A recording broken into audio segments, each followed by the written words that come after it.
Hare Krishna, welcome to all the devotees who come for morning satsang. I'm extremely thankful for all of you for taking your valuable time to come for this satsang. Om Namo Bhagavate Vasudevaya. Om Namo Bhagavate Vasudevaya. Om Namo Bhagavate Vasudevaya. Narayanam Namaskrityam Naram Saivam Brottamam Devim Saraswatim Vyasam Gado Jayukarete Nashtaprayesu Abhadresu Nityam Bhagavata Sevaya Bhagavati Uttama Shloke Bhakti Bhavadineshiki Krishnaya Vasudevaya Devaki Nandanaya Cha Nandagova Kumaraya Govindaya Namo Namaha. He Krishna Karuna Sindhu Dinabandhu Jagatpade Govisa Kanta Radha Kanta Namastude Tapta Kanjana Gaurange Radhe Vrindevaneshwari Shabanu Sudadevi Pranamami Haripriye Panchakalpadrubhasya Kripa Sindhu Bhaivacha Paditanam Pavanebhyo Vaishnavebhyo Namo Namaha Jai Shri Krishna Chaitanya Prabhu Nityananda Shadvaita Gadadha Srivasadi Gaura Bhakta Hare Krishna, Krishna Krishna, Hare Hare, Hare Ram, Ram Ram, Hare Hare. Krishna. Welcome once again, all the devotees. We'll discuss from Ramayana. Whatever we are doing now, we'll continue with that. Before that, I'll chant Valmiki Stostra. Ujantam Rama Rameti Maduram Maduraksharam. Aditya Kavida Sagam Vante Valmiki Kogilam Valmiki Musammasya Kavida Vacharini Shinvan Ramakada Nadam Konayadi Param Gadi Ramaya Ramabhadraya Ramachandraya Vedase Raghunadaya Nadaya Sidaya Pre Namaha. Last time we discussed about how the Ashwamedha Yajna was successfully completed. Then Rishi Singha, as suggested by him, Dasar Maharaj went through the process of completing the Pushrikama Yajna.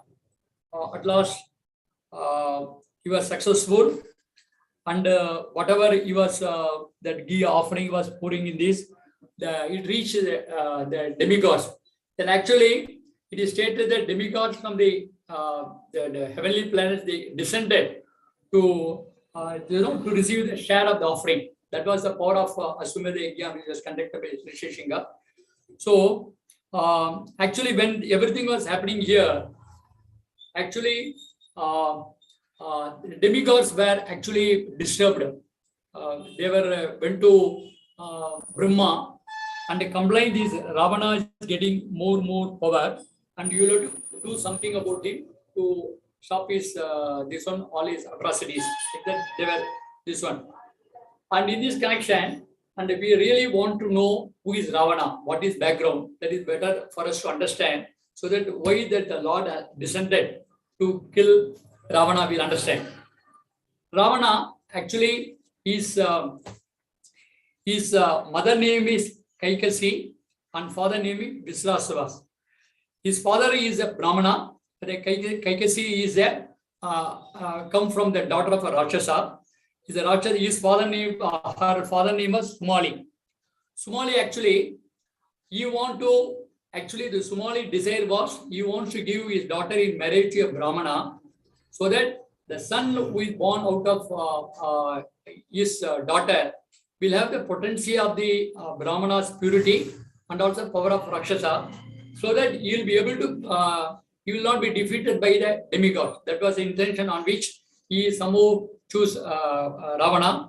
Actually, it is stated that Kaikasi was not interested in marrying Ravana because to fulfill the desire of the father, she accepted it. So, when Visrasvas came to know that desire, that ill motive of his wife, he was really very much angry. He cursed her. Your sons who will be born to you will be all Rakshasas. And actually, Kaikasi pleaded to Visravas, I have no desire to do all these things. This is my father's plan, but I did not accept you with the desire. Like that, he pleaded with her. And finally, Visravas took pity on his wife and said, you will have sons of Rakshasa, and one son, you will have a divine person.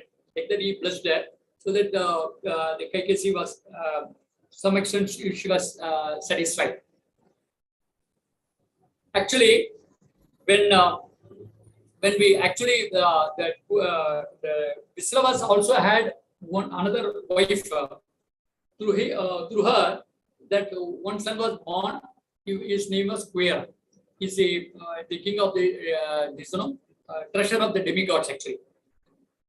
So we'll come to know about this. The description of the Ravana is given here.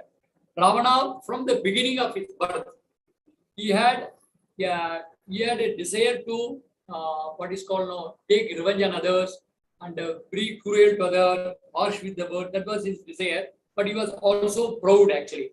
He was with this background he grew actually, and he had that another son was Kumbhakarna. Kumbhakarna actually was he has grown from the beginning of his life. He had a very sudden growth actually. He become giant, and he was actually swallowing whatever is coming in a way. He was used to swallow it like that. And actually, the Bibhishan, the another son was called Bibhishan. He was not attracted to any of these worldly things. He was only spiritual. He wants to follow the dharma. That was the daughter was the Surpanaga.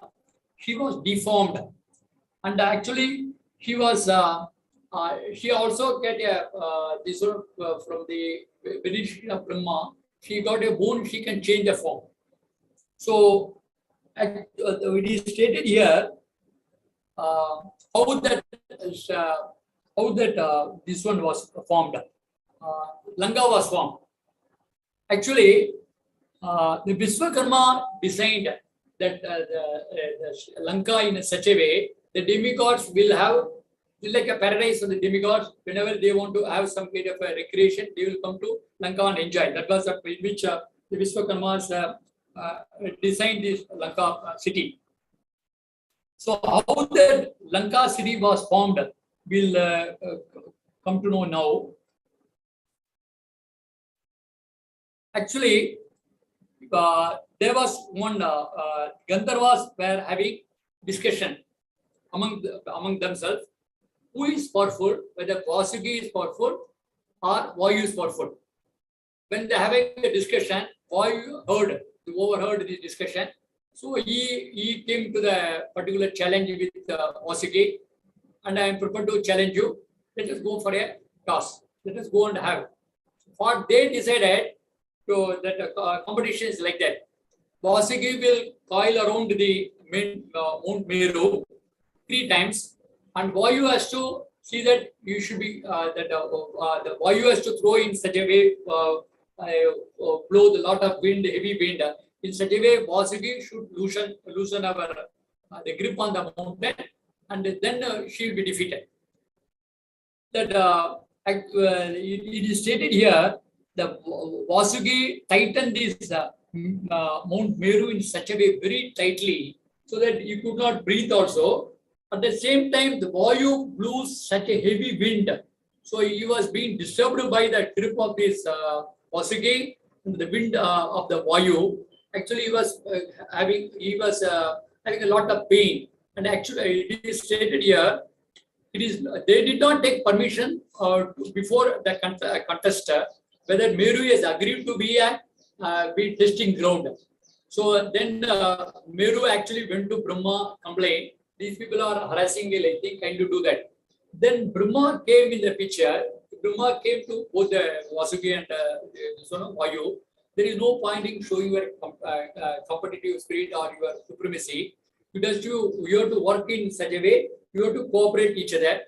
Like that, yeah, then those people are relented, and this one was Mount Meru was released. When during this period, that one portion of the Mount Meru fell down.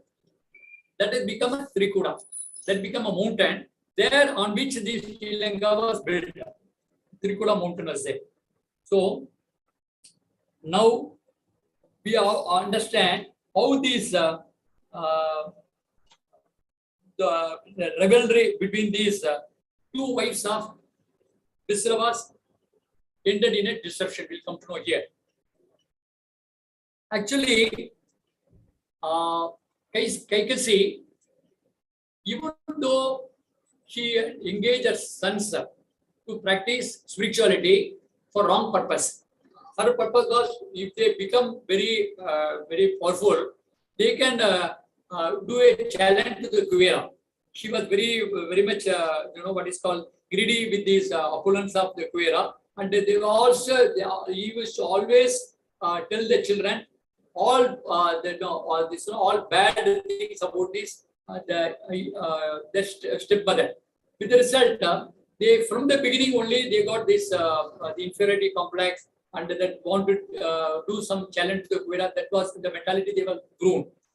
And one thing what KKC was done is they all engaged all the children to go and do tabas and ask for such a boon from Brahma. Then you will become very powerful. Then you can challenge this Kuvera. That was the idea in which everybody did all the sports, three sons and the daughter also did tabas. And it was stated here that Ravana was doing the tabas in such a way, he was cutting off his head and throwing this fire one by one like that. When he was offering the last head, Brahma came before him and asked him what he want. At that time he is asked, the Ravana first asked, I want Amaratvam, I want eternity. Brahma refused, saying that I am not eternal, so I can't give this boon.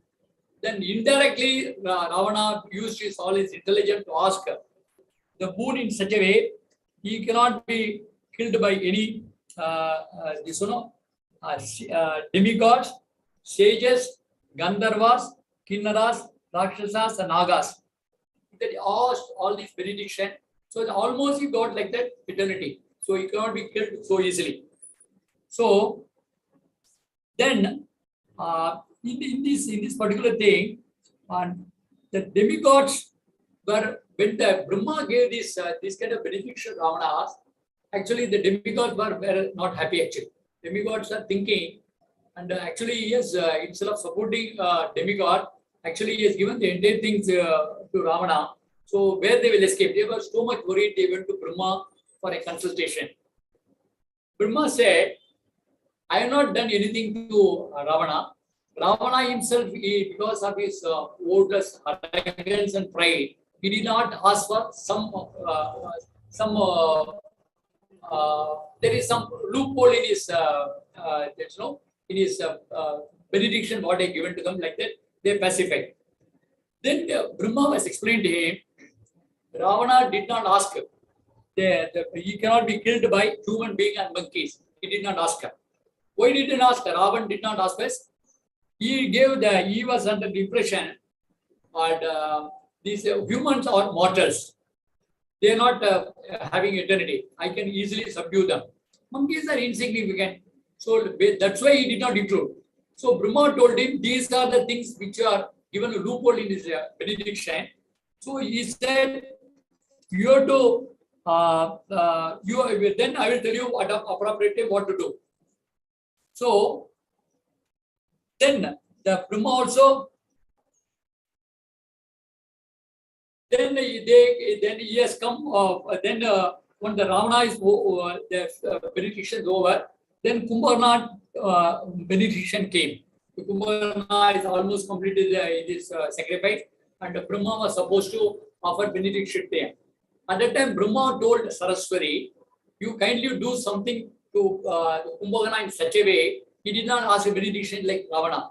Then immediately the Saraswati came to know, came in his what is called the tongue of Kumbharna. Whatever he is asking, he was Saraswati was twisting actually. So what he was actually asking Nityatvam. Actually, he was wanted eternity. So Saraswati twisted in such a way, he asked Nidratvam. He asked, I want sleep. Second, you ask one, you want Indrasana. Indrasana means you want the seat of Indra. So that Saraswati twisted in that, you wanted Nidrasana. That means you want Nidrasana, bed for sleeping. Then that is called. Next, you are Nirdevatvam. Annihilation from, that means you should not be annihilated by Devadas. He asked Nidratvam. He asked for, I won't sleep. So immediately Brahma said Sadastu. Then after that, immediately after getting the boon, and Kumbharna came to know he did a major mistake in asking that particular boon. Then he requested Brahma, I will kindly do something to change it. I did not ask this. Somehow I made a mistake. Brahma said, whatever done is, I have given the benediction. only small correction he can give you. You sleep for 6 months, 6 months will be awake. Like that, that's a small alteration he did. So it is stated here that for Kumarna to wake him up, it has to be used 6 months after sleeping, deep sleep. For waking up, actually, you have to, on his body, they have to set fire. Actually, they used to send elephant, camels were made to walk over his chest. And bugles were sounded close to here, nothing would break up. And actually, the army was to march over on his body. And after, as soon as he get up, what he will do, if of the 50% of the army, half of the army, he will eat immediately as his food. So, and also it is stated in Kumarna, during the 6 month time, he was at deep sleep. During the 6 month time, he was learning his education and also all this training, military training, and taking this period. So then about the Surpanaga, then the turn came of Surpanaga. Surpanaga changed, only thing I want to change at my will. And she was also very cunning from the beginning. That was her nature. Then the Vibhishan came. Then turn of Vibhishan came. Vibhishan directly asked. Actually, the Brahma was shocked when the Vibhishan asked. He asked, I should not deviate from the principle of truth at any time. And I should have devotion to Supreme Lord. These are the benedictions Vibhishan asked. So Brahma at that time, whenever, as soon as the Vibhishan asked this particular benediction, Brahma was so satisfied. Even though I gave these other siblings the benediction, but one of the Vibhishan asked was wonderful. By coming to this this particular sacrifice and blessing them is fruitful like that, Brahma himself was contented. At that time, Ravana, Kumbhakarna, and Surpanaga told Vibhishan, Brahma can give anything. Why you ask for the small petty benediction like that? They scolded him. So he did not deviate. He said, whatever I got it, I am happy like that. Vibhishan left at that. So now the Brahma has, after the revealing the plan, getting this all these benediction, when the demigods came in the complaint to the Brahma, they told them, so because of he did not ask for the two benediction, excluding this human being and monkeys, Lord Ram, Vishnu is then Vishnu is going to Then what happened after this Brahma? They complained here. Then they said the atrocities of Ravana cannot be tolerated. Brahma said, I have no solution. Let us all go to Vishnu. They went to Vishnu, they narrated. Actually, they were praying, they were invoking the blessing of Vishnu. When they were praying, that time Vishnu came in his Garuda and appeared before them. It is stated here, he appeared in a form without lotus. Normally he carries Padma. When he came, he did not bring Padma. He was other things, Sangha, Chakra, and also the Komukha. That this mace, all he carried, but Padma was missing. So it gives indication the destruction of Ravana has come.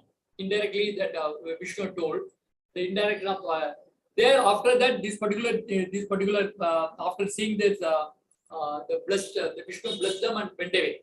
And yes, in this he blessed them with this hand which normally carry a Padma. He blessed them, the demigods. You will be protected like that. As soon as Vishnu left, Brahma gave instructions to all these demigods. I will appear. Vishnu is going to come in the form of a Ram.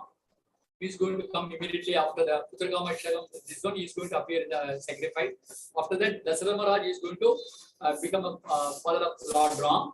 And we all will take a birth in different roles. Like that, he is given instruction to all these people to appear as monkeys. So it is stated here, Surya took a form of a Sugriva. Indra, the form of Vali, transformed to Vali. Kubera into Neela, Brihaspati into Taru, and Varuna into Susheshana, Vayu to Hanuman. And Brahma himself decided to become Jambavan to give inspiration and wisdom to all. So here we will stop for some time. The comparison of the blessing of Ravana and also the blessing of the demigods.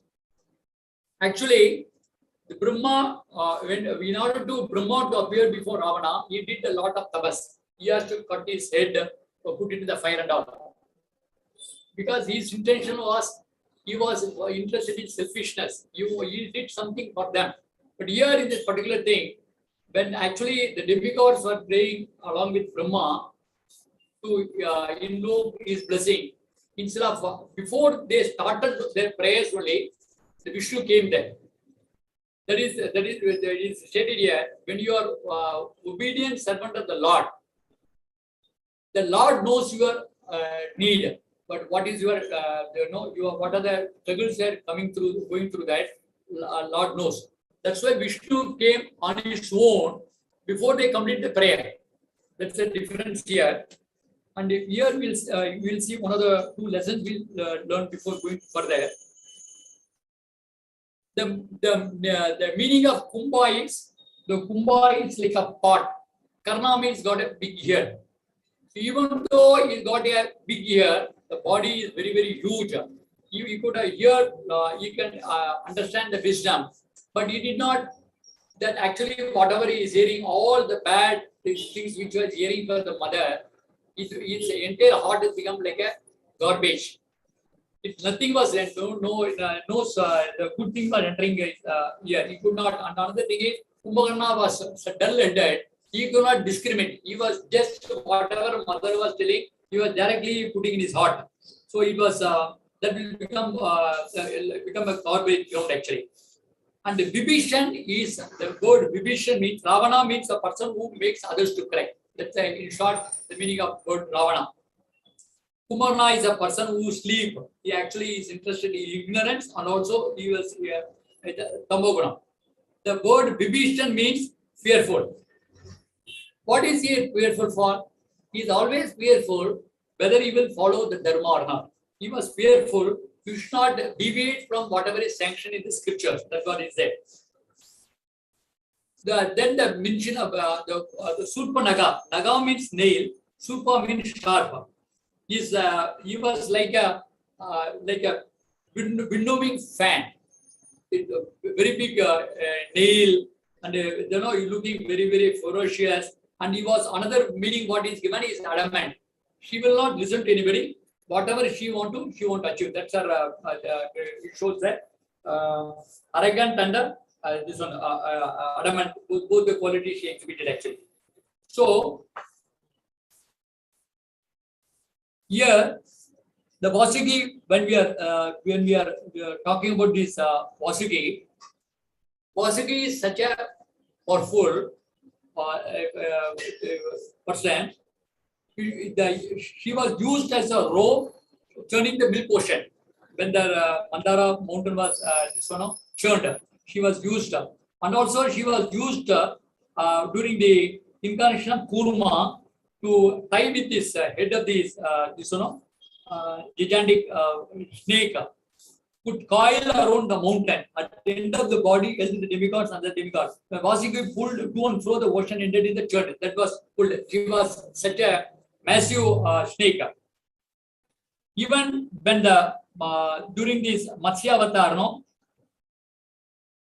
she was used as a rope between the boat and the Matsya horn to prevent the boat from drifting away from the oblivion. So she was having very good, the capacity of Vasuki was unlimited. At the same time, when they were engaged in the fight along with this to prove that supremacy, the Vayu, both did not do anything to them. They were harming this Meru mountain. So that's why the Brahma advised them, don't show your supremacy, try to cooperate each other for good cause. Then they then they left.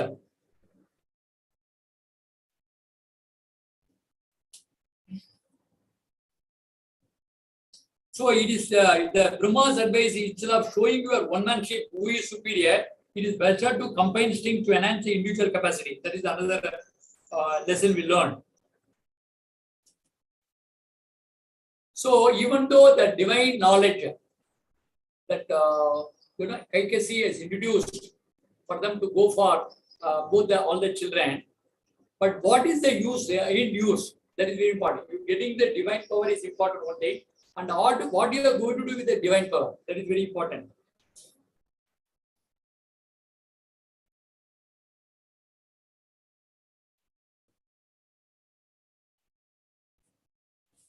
See, the Ravana's example actually, Ravana was of manipulative type. Manipulative type means he wants to see that somehow what he want to achieve in his life, he want to achieve through his tabas. First of all, he asked for Amartatva. When the Brahma said, same Amartatva, he designed in such a way, he is almost like this one Amar only. This one eternity only. But since he was manipulative type, he himself did not ask these two benediction to include human and Mickey. That's why when you manipulate for others' destruction, you get destroyed yourself. And one more thing, what here in the lesson Subhadasura says, there are in our system of the body, there are so many things we are doing involuntarily. So many things like closing your eyes, breathing, almost everything, 50% or more than 50% item, we are doing without our voluntary action, involuntary is happening. When involuntary things we are doing, which have no control, and we cannot say we are controlling the world. We can't say we are the controller.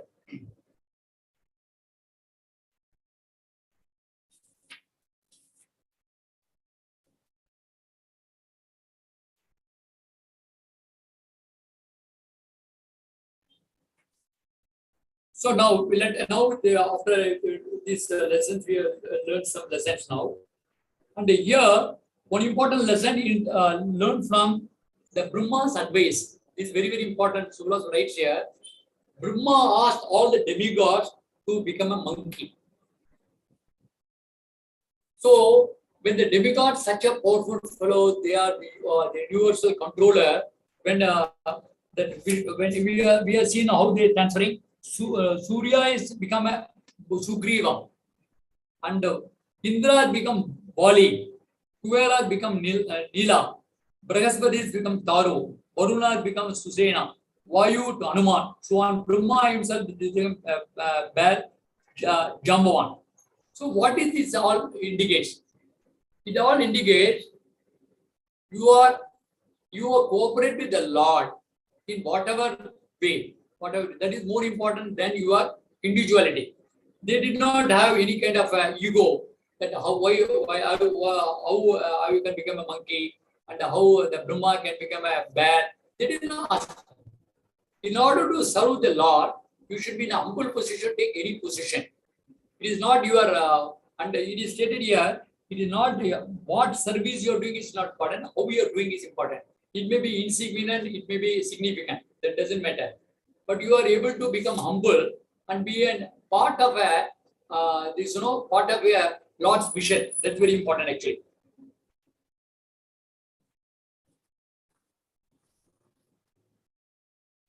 Here you can see here the Brahma was inspiration force.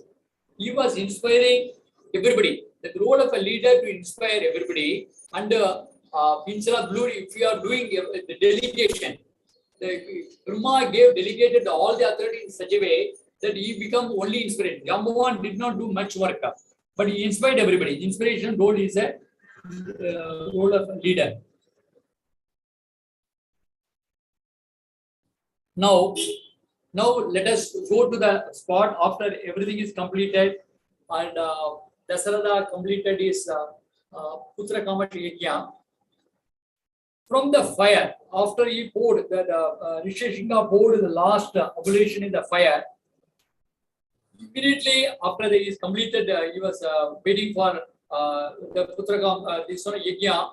Just for he was meditating and praying. Immediately, when a effulgent person came out of the fire, the sacrificial fire, in a black attire in a black and red robes.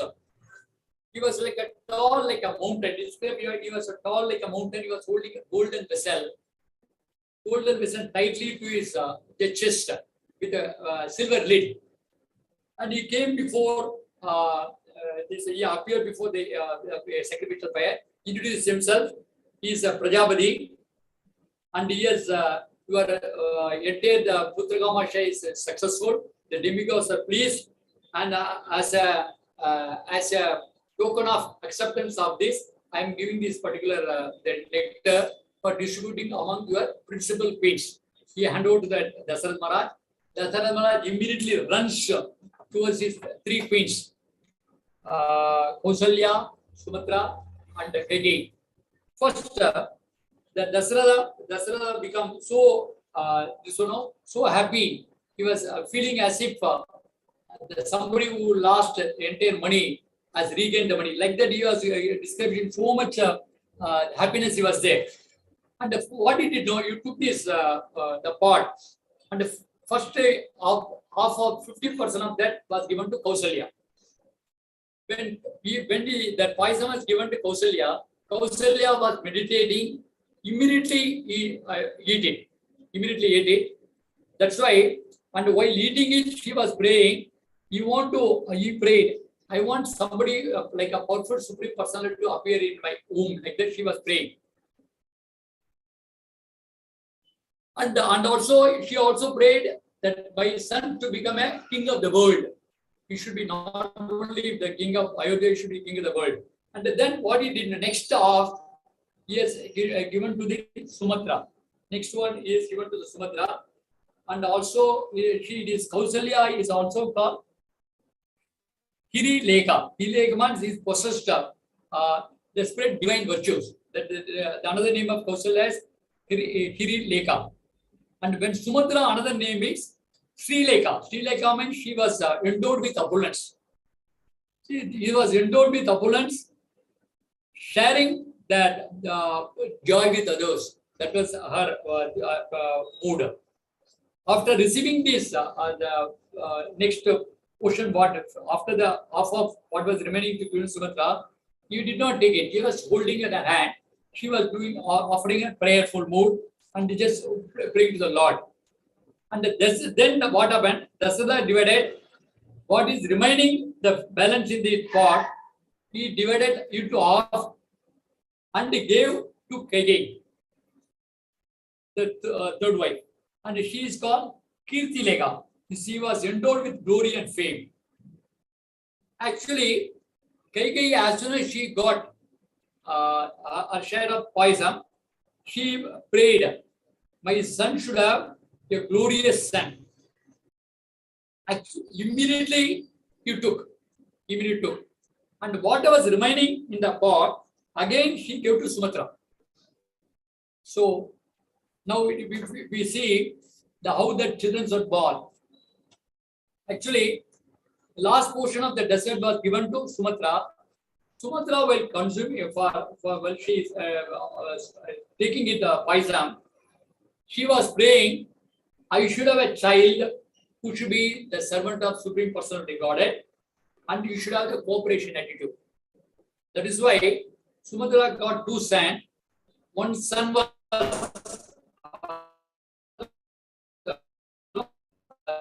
Lakshmana was serving Bharat. Shatrugna was serving. Lakshmana was the two sons of Shatrugna and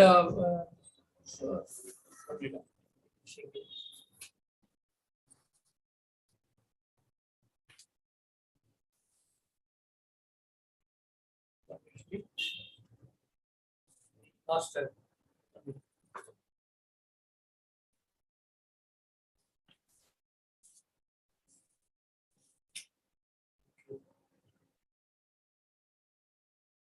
So now two sons were one was serving Bharat, Ram, another was serving Bharat Maharaj. So actually, if you see this character of Bharat. Bharat actually was not interested in serving Ram directly. You understood, no? So now we'll come to the divine birth of Ram. This one, Lakshman and Bharat and Shatrugna will see now. Actually, a normal person, human being, will remain in the womb for 9 months. Here, they were all carrying the 12 months in the gestation period. It's stated here. Ram appeared in Navami day in the month of Chaitra, April, Punarvasu Nakshatra. So it is stated here, as soon as that Ram was born, the Punarvasu Nakshatra is representing the 9. 9 number is a very, very charming number. Whatever you multiply in a number or you add a number, anything will become, the end result will be 9. So, when the Ram was born, as Dasarath Maharaj becomes so happy, the person who came with the Dasarath Maharaj with the message that Kausalya delivered a boy, he gave immediately a lot of donation. He went before this, where the Kausalya was there in the maternity ward, and he was, by seeing the beauty, he was mesmerized.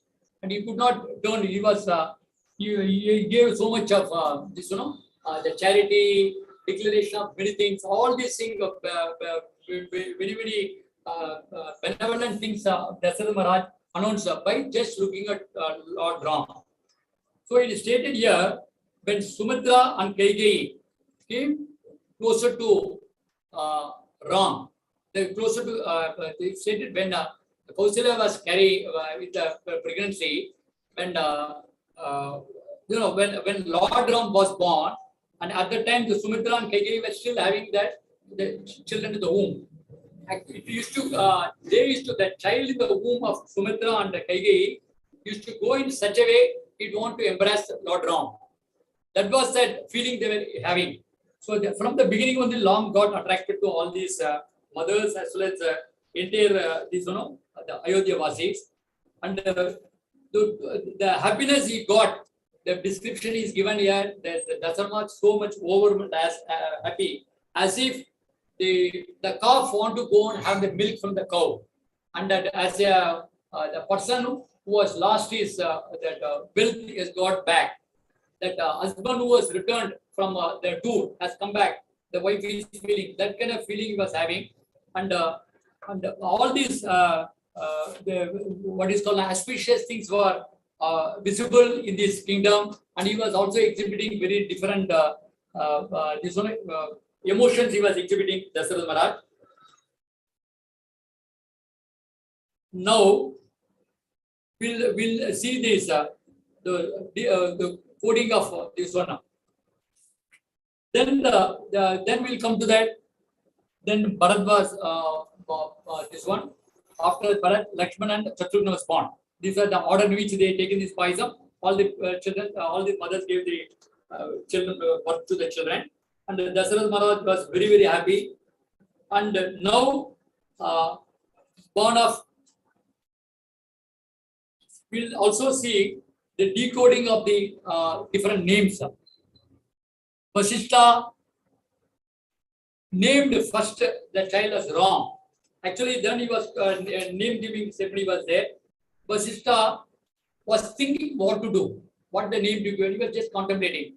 Suddenly, the word Ram appeared before him. The word uttered for him, and he is called. He will be the ruler of the entire world like that. Vasishtha came to before Bharat, Kaikeyi, and immediately the Bharat, the person who is waving the burden of the king, and Sumitra gave the two Lakshman and Shatrugna. The Lakshmana word comes from word Lakshmi, means wealth. Lakshmana never aspired material wealth, influence of power. Shatrugna who can conquer his enemies. Here is the Lakshman word is the opulence or wealth means he is not interested in the material wealth. He was interested in serving the Lord Ram. That was real wealth. And here Shatrugna means conquer his enemies. conquer his enemies being here is given, Shubhalatri given described here. His enemies is there. He wants to control his attraction to Ram and he wants to serve Bharat, who is a servant of Lord Ram. Here is very, very important here. Instead of serving the Lord directly, he has adopted the form of Shatrugna adopted form. I will serve the Lord's duty. It is stated here in this Bhagavad Gita also that Krishna is pleased or Rama is pleased, more pleased when he serves through his devotees. If a devotee is serving, actually he is serving the Lord actually.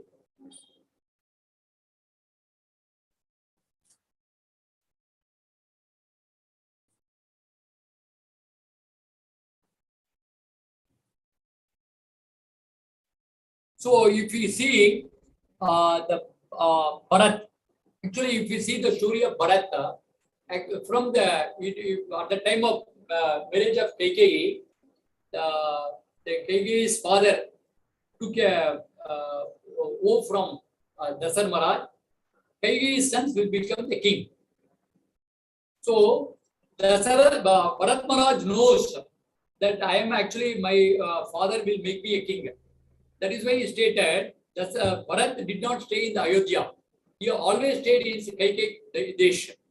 This Kaikeyi's father's place, because he was thinking, if I stay in the Ayodhya, people think I am going to be the next king.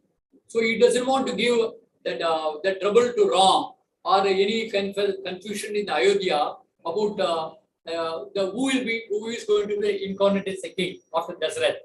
In order to avoid that, he saw that everybody loved Ram and they forgot Bharat. With that intention only stayed continuously away from Ayodhya.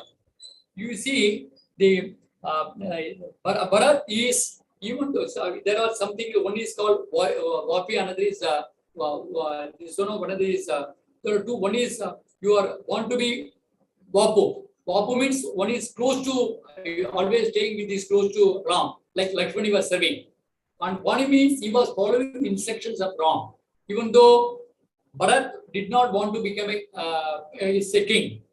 When they went to Chitrakoot, when Ram given instruction to Bharat, you rule the king on behalf of me. Immediately, even though he was not interested in ruling, in order to fulfill that, in order to oblige or obey the order of Lord Ram, he accepted. Instead of himself sitting on the throne, he made the Paduka of Ram to be kept on the throne. And he was ruling on the behalf. And it is also stated every day he used to give a report to the Paduka, as if the Paduka is a person. That was the level in which Bharat was able to relate to Ram.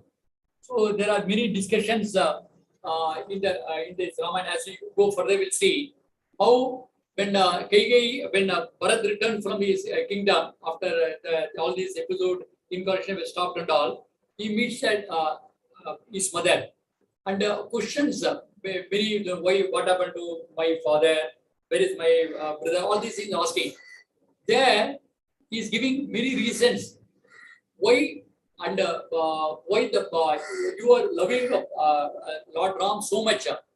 Why you are become, what is the reason for him sitting in the forest? I don't understand. He's telling, I don't mind becoming king. Even Dasarath also asked Kaikeyi, let Bharat become a king. Why you are sending Lord Ram to exile? That was the question. Even Bharat asked the same question. Ram will not have any problem if a king. Why you are sending him in exile? So at that time, the Kaikeyi gave many explanation, and from the beginning, when the moment he approached, the first time he saw Kaikeyi, he given a clear indication she made a mistake in asking boon for. Actually, the Kaikeyi asked everything for pleasing Bharat. She did not know the mind of Bharat. By just her son become a king, she thought my son will be happy. But Bharat Maharaj is deciding something else. He will not do anything will dissatisfy Ram. That was the position which she was from the beginning. His intention very clear. So, and here we, and at the same time, you see through the Shatrugna. Shatrugna also did not fight any battle. But why is called Shatrugna? Yes, his battle was, he was so much attracted to Lord Ram. He was so much attracted to Lord Ram. Actually, he was controlling all his emotions and all his love. In order, instead of loving Lord Ram, he was serving Lord Bharat. So that by serving the Bharat, he was serving the Lord Ram. He was not directly doing any service yet. That was the position of Lord Ram. And Sumitra also was always, the Sumitra was always thinking, my sons to become, one son should become a servant of Kausalya's son, another son should become a servant of Kaikeyi's son. That was his prayer from the beginning. She was not at all competing with their other mother position. He was from the beginning her position. That is why very important thing, if whatever consciousness mother have at the time of conception, the child also will become same. That same consciousness is carried forward. That's why Prabhupada says, conscious is from the time the mother conceives. That children get see whatever the mood in which conscious in which mother is imbibing during the pregnancy, that will be carried in the mother, in this children's character, the behavior, swabhav, everything will manifest. These all what is called these are subtle things actually which is not known to the scientists or also to the general world. This you can understand, this kind of knowledge comes only from the scriptures and the great sages. These are something material thing you can't learn. Material thing which are not learned, you cannot say, for example, the Atma you can't perceive. That does not mean Atma doesn't exist. So we have no intelligence. Our intelligence is not what is called developed to understand and to understand and digest the spiritual potencies. That is why, and by the many examples in the past, and from the scriptures, from the scriptures like Bhagavad Gita, Srimad Bhagavatam, all these things reveal scriptures which give these certain subtle points which will not get anywhere actually. So, and also we can say to all these brothers represent see Dharma, Artha, Kama, Moksha. Lord Ram represents Dharma. Artha is Lakshman. Kama is Moksha is Bharat. Kama is Shatrugna. These are the different brothers, different kind of the qualities they exhibit, and the Lord's manifested. Paramadel bro. Hare Krishna Prabhuji. We'll stop it now because already 9:10. Okay, Prabhuji. Because I will continue whatever is left, the reasons and all we'll continue, take up next time. Next time. Yeah. Thank you, Bri. Thank you. Hare Krishna. 1 minute, Prabhuji. I will unmute. Yes. Unmute.